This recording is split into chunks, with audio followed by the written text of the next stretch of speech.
Every morning at 3:33 a.m., they gathered in my basement. The first time I heard the footsteps, I thought I was dreaming. Step, step, step, a dozen feet moving in perfect rhythm beneath me. At exactly 3:33 a.m., in the basement I swore I'd lock tight. I inherited this house after my grandmother's funeral. 6 months ago, the lawyers handed me the keys to a place I barely remembered from childhood. Back then, it was just Grandma's house, creaky floors, dusty curtains, and a musty smell that never went away. But now it's mine. And now I understand why my mother never wanted to come back here. The neighborhood looks wholesome. Maple Street, the kind of place where people wave from their porches and drop off casseroles when someone dies. But when I mentioned to my neighbors that I kept hearing noises at night, whispers, footsteps, things moving in the basement, they didn't look surprised. They looked careful, too careful. Mrs. Patterson next door gave me a polite smile and said, "Your grandmother helped people. She had meetings. At 3:33 in the morning, the first week, I brushed it off. Old houses creak, pipes groan, with shifts in the cold. But houses don't whisper. Houses don't chant. And houses sure as hell don't unlock doors by themselves. Yet that's exactly what I saw when I hid in the hallway one night. At 3:33 on the dot, the deadbolt I'd latched with my own hands clicked open. Slowly, deliberately, the door eased open as if someone, or something, on the other side had been waiting. They came in quietly, 7 of them, at first, faces shadowed, movements precise. Not burglars, not squatters. They carried candles, black, wax-dripping, the kind that smell like burning earth. They walked straight to the basement like they knew the house better than I did. I followed. God help me, I followed. The stairs should have been dark, but they glowed faintly like each step was breathing. I descended into the basement I thought I knew, and found it completely changed. The walls were lined with photographs. Not the family photos my grandmother once kept, but Polaroids of strangers. Hundreds of them.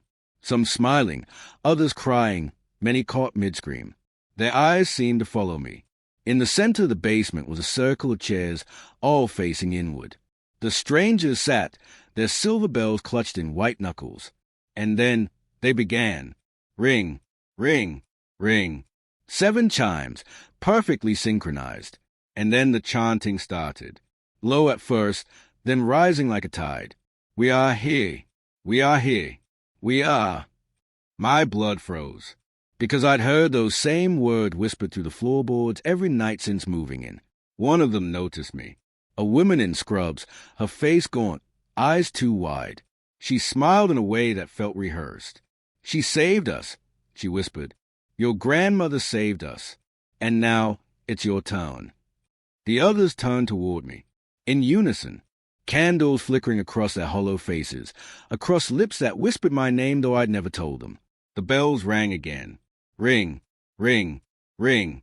This time, they didn't stop.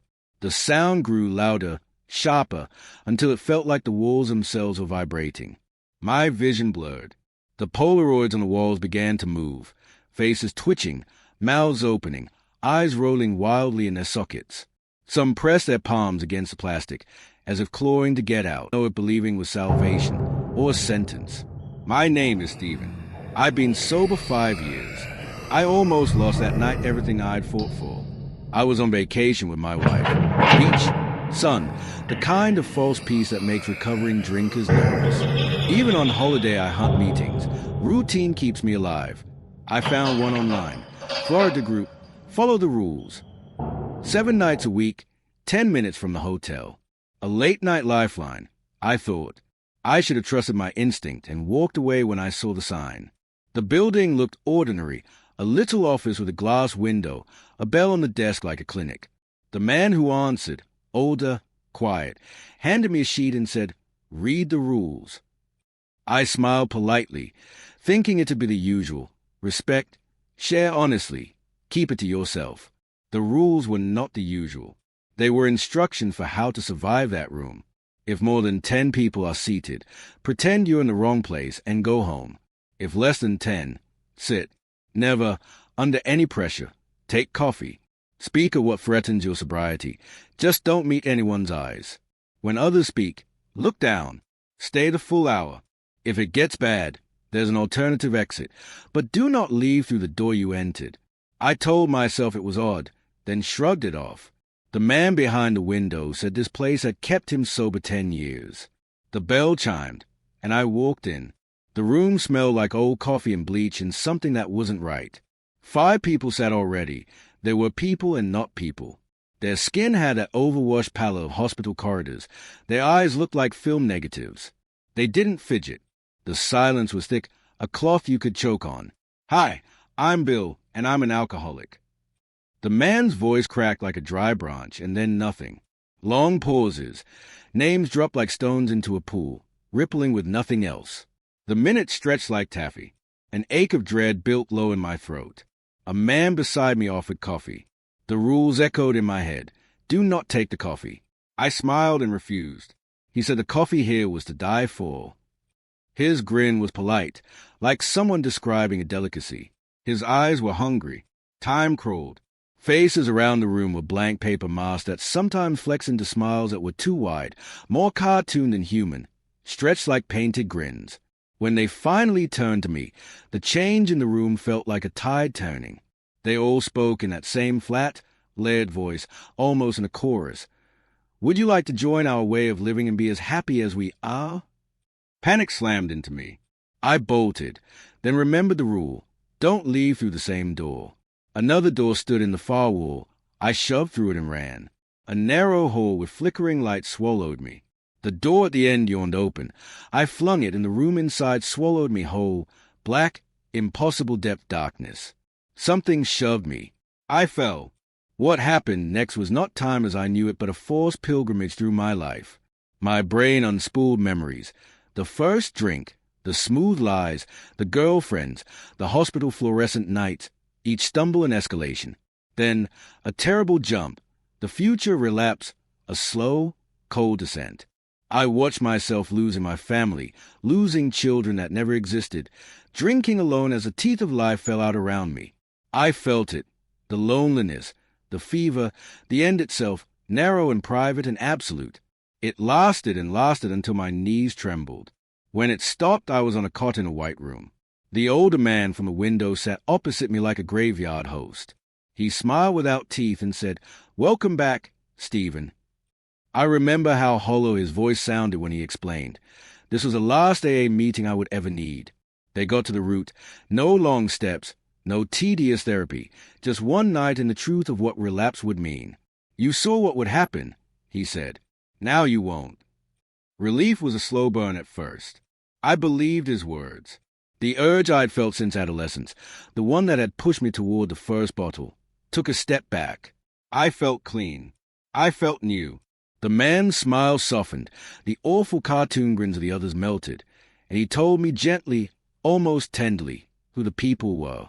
"Those," he said, voice small, "are the ones who stayed. The ones who didn't let go the way you did." I left the building walking like a marionette, head full of quiet horror and brighter, desperate gratitude. I swore, never drink again. I held that promise with a fierceness I'd never known. I told my wife. I told myself. For months the phantom of that hole and the faces behind their smiles woke me some nights, but the craving never returned with the same voice. I had been cured in a way I couldn't explain. Only nights later did the small, dreadful questions begin to itch at me. What was the true cost of what they'd taken from me? Who exactly had stayed? Whose faces had those Polaroids been on the walls? I tried to brush it away. Recovery sometimes carries its own weirdness. People do strange things in the name of salvation. I told myself that's all it was, a peculiar meeting, a theatrical scare, a reminder to keep the promise. But the thing that won't leave, whenever I close my eyes, when a beach vacation ends and the tourist crowds thin and the ocean hushes, I see the room again in a photo on the wall, small, a Polaroid tucked between dozens. I can't remember if the face is mine in that picture or someone else's. I can't tell if the eyes are empty because they were hollowed out by grief or because something else had been stolen from them. Sometimes at night, when the house is quiet and the clock ticks toward midnight. I think of the man's final words, the ones he said with that small, compassionate voice, as if delivering a gift and a warning at once. Those are the men and women who came to this meeting and didn't let go absolutely the way you did. The cure they gave me felt like a mercy, but mercy can be thin as paper. I tell this now because vacations end. Meetings continue. Rules get written and enforced.